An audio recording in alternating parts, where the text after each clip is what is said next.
Hello guys, in this video I'll show you how to use the vernier. Just switch it on. After you switch it on, you have to press the 0 button to reset it, to put it back to 0, to have a precise measurement. Using your thumb, you can move it across the vernier scale to make sure it's free of any debris or dust. If it's not free, just press on WD-40.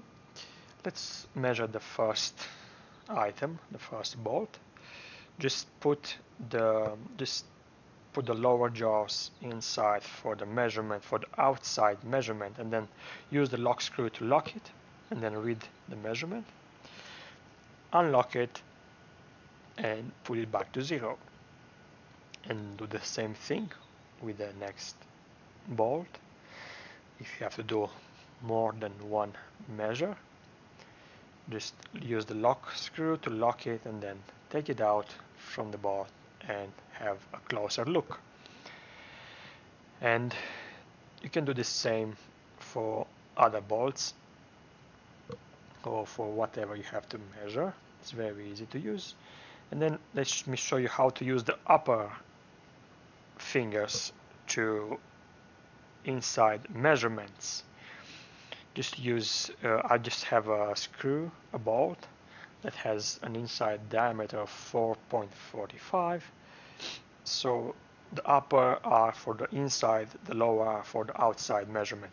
And then using the thumb screw, you can move it across the vernier scale. It's you have to use it very gently, and it will slowly go in and measure the outside measurement.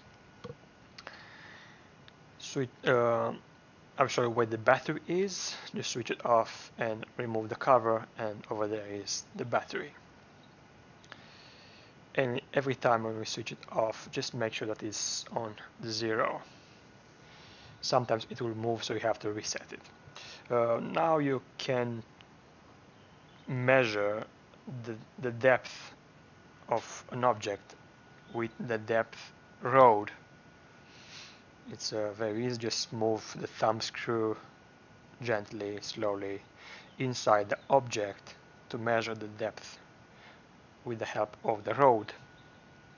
The rod, yes, very easy. It's the same measure actually that is in the front. It's at the back. Very easy. Okay. So this is the measurement. This is my video. I have some other information. You have some other information of the back of the vernier, and then the CE, which is the European decals. It's good to use in Europe. Has all the approves. Okay, I hope that you enjoyed, and take care. Thank you very much for watching. Bye bye.